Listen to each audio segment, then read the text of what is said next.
Muy buenas, la Fórmula 1 viaja a México para uno de los grandes premios más especiales que tenemos en este calendario y como siempre vamos a hacer una buena previa. Hoy viendo los datos, apoyándonos también un poco en tema de telemetría para contextualizarlo mejor. Mañana hablaremos del pilotaje y pasado mañana de los reglajes. Así que no olvidéis suscribiros y que tenéis un buen contexto de esta carrera y al fin y al cabo pues entender bien este circuito, ¿no? Que es como se disfruta todavía mejor las carreras. Entonces, pasando con los datos, pues empezamos con la longitud y si os fijáis tenemos tan solo 71 vueltas en carrera. Esto viene por supuesto porque es uno de los circuitos más cortos de todo el calendario. O sea, tan solo Zandvoort, el de los Países Bajos, y el de Mónaco son más cortos que este. Tan solo tenemos 4,3 kilómetros de circuito, pero muy curiosamente tenemos la distancia entre la meta y la primera frenada más larga de todo el calendario.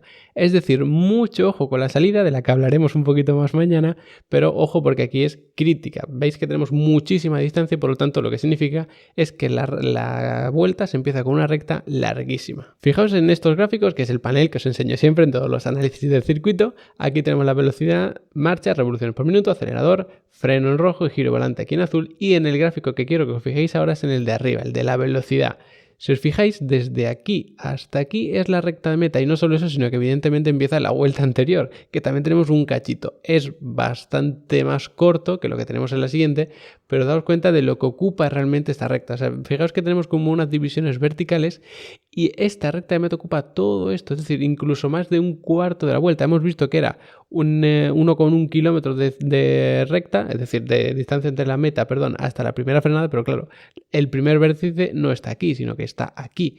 Y la recta no solo empieza en la línea de meta, sino que empieza desde el vértice anterior. Por lo tanto, tened en cuenta la cantidad de metros que tenemos en esa recta que es tan importante y al final tan protagonista en este circuito. Si dejamos las rectas y pasamos a las curvas, tenemos en total 17, que es clavada la media de curva que tenemos en todos los circuitos. Es decir, si hacemos la media de la curva que hay en cada circuito, nos sale esas 17 curvas que tiene el circuito de México. Y como además es bastante corto, resulta que tenemos ese ratio de curvas por kilómetro de circuito muy alto, casi 3,95 curvas por cada kilómetro de circuito. Es decir, para que contextualicéis un poco la cantidad de curvas que hay en función de lo largo que es el circuito. Que como digo siempre, no es lo mismo tener 15 curvas en 4 kilómetros de circuito que en 8. Va a cambiar mucho, sobre todo, el estrés mental y físico de los pilotos.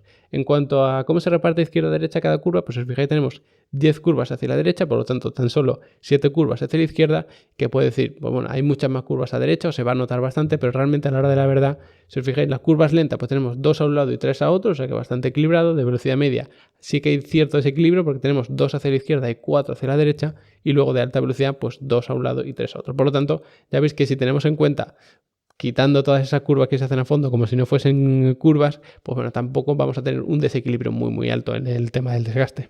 Este gráfico de las temperaturas de los neumáticos, como digo siempre, pues esta es la parte exterior de la superficie de cada uno de los 4 neumáticos, esta es la parte central de la superficie del neumático, esta es la parte interior. Pues si fijáis, todas las ruedas más o menos tienen un desgaste similar. Se nota un gran pico o una gran elevación en las temperaturas aquí, justo ya en el tercer sector, pero si os fijáis no hay una línea que suba mucho por encima del resto, es decir, no tenemos un neumático que se sobrecaliente mucho por encima del resto. Por lo tanto, bueno, el delantero izquierdo a lo mejor sí que sufre un poquito más porque tenemos más curvas hacia la derecha, incluso el trasero izquierdo por la salida de curva lenta y demás, pero en este sentido está bastante equilibrado y por eso vemos que aquí no debería haber un desgaste demasiado desequilibrado. O sea, siempre hay un neumático que sufre más que el resto, pero no debería ser algo crítico, decir, pues mira, este neumático se está reventando y el resto están intactos, ¿vale? No deberíamos llegar a esos extremos. De las 17 curvas, para 8 hay que tocar el pedal de freno, es decir, no llegamos ni siquiera a la mitad, pero 8 frenadas son bastante para lo largo que es el circuito, que ya sabéis que es muy corto. 2 de esas frenadas son muy fuertes.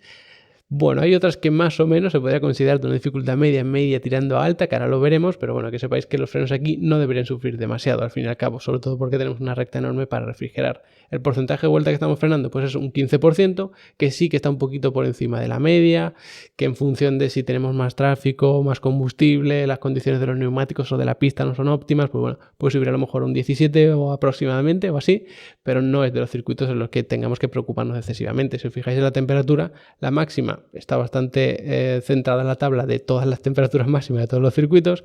Con la media pasa lo mismo y con la mínima también. Si ponemos el foco ahora en el gráfico que tenemos aquí abajo, que es el del freno, que lo tenemos en rojo, pues aquí tenemos una frenada muy fuerte, que es la de la primera curva, que sin duda es la más fuerte. Luego volvemos a tener otra bastante importante para la curva número 4, pero a partir de ahí son toques de freno bastante suaves. De hecho, si hacemos así para que lo veáis un poquito mejor, al final también tenemos una serie de enlazadas que cada vez se van frenando con menor intensidad, pero desde la última frenada, que es esta, que además no era muy intensa, hasta allí, pues hay un tramo muy importante para refrigerarlo. De hecho, lo podemos ver perfectamente con el gráfico de la temperatura de los frenos, que como digo siempre es simplemente orientativo para que os imaginéis un poco la forma que tiene el gráfico, ¿vale?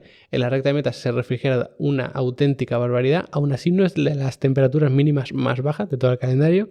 Entraremos un poquito más en detalle en eso cuando hablemos de los reglajes, que hay una particularidad muy interesante en este autódromo Hermanos Rodríguez, pero bueno, que simplemente que sepáis que aquí se alcanza la temperatura mínima al final de esa recta, justo antes de hacer la frenada más fuerte, que es esta que tenemos aquí, y luego pues otro tramo para refrigerar. Luego aquí sí que tenemos varias frenadas, la primera fuerte, y por eso mantenemos una temperatura más o menos alta durante un tramo más o menos importante, pero luego volvemos a refrigerar mucho y es al final cuando volvemos a calentar un poco. Pero como norma general no es un circuito en el que la temperatura de los frenos nos vaya a preocupar demasiado. Si pasamos a hablar del giro de volante con tantas curvas, pues si os fijáis, si analizamos el punto de mayor giro de volante de todos los circuitos, México se sitúa en la posición número 4, tan solo por detrás de Mónaco, con esa horquilla yo creo que famosísima, ¿no?, conocida por todos, de Canadá y de Bahrein. Por lo tanto, lo que significa es que tenemos un punto en el circuito en el que hay que meter un giro de volante brutal. Y bueno, pues eso, bueno, como podéis imaginar, pues es en ese Foro Sol, donde bueno, tenemos la curva número 14, que hay que meter muchísimos giros de bajísima velocidad, el circuito es bastante estrechito, es una zona espectacular, la verdad, porque tenemos ahí todas esas gradas y demás, pero bueno, es un punto de bajísima velocidad. Luego, en cuanto a la media de cuánto se está girando de un lado hacia otro, es decir, da igual que estés 30 grados a la izquierda o a la derecha, es decir, una media general, pues tenemos que hacer los circuitos en los que curiosamente más estamos girando.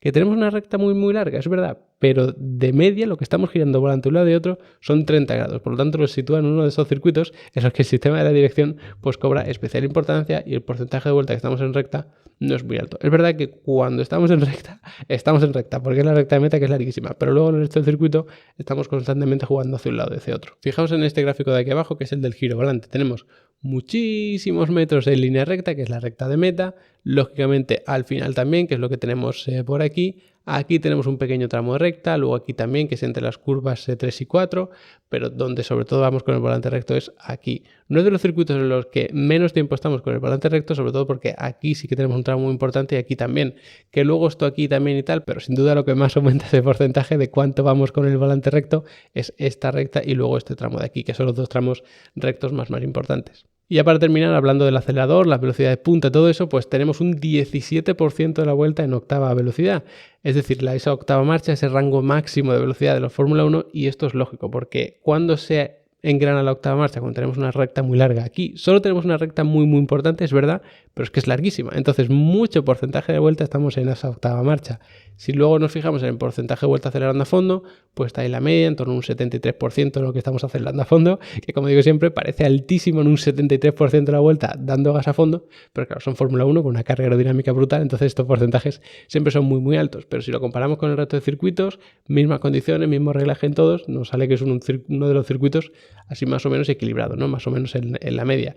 Y eso sí, la velocidad media, hablando de medias, es tirando a baja por los tramos de curva que tenemos, sobre todo por ese último sector, pero claro, la recta de meta te da un plus, ¿no?, en ese sentido. Y si configurásemos el coche con más carga aerodinámica o menos, pues este número también variaría. Pero como digo siempre, estamos con los mismos reglajes, mismas condiciones en todos los circuitos, que la idea es compararlos entre ellos. Y ya por último, la velocidad mínima, pues es de las más bajas de todo el calendario, como es evidente, porque como hay un punto en el que tenemos que meter muchísimo giro de volante, eso lo tenemos que hacer a muy baja velocidad. Por lo tanto, esa curva número 13 también se ve reflejada aquí. Si os fijáis, otra vez en este gráfico del giro de volante, pues bueno, es verdad que tenemos mucho tramo hacia arriba y hacia abajo, poquito giro relativamente de un lado hacia otro. Luego en esta serie de curvas, ¿no?, que son las 4, 5, 6, pues sí que hay que girar un poquito más.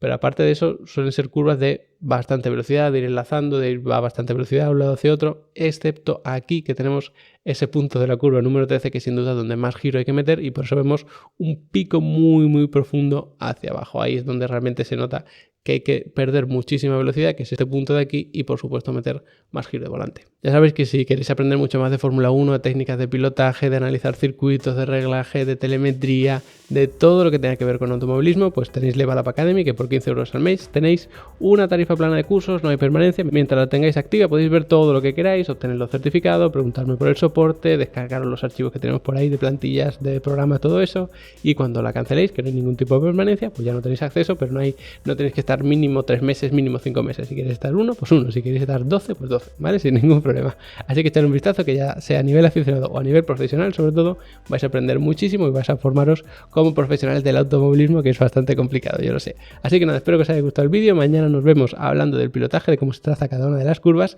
y nos vemos por allí.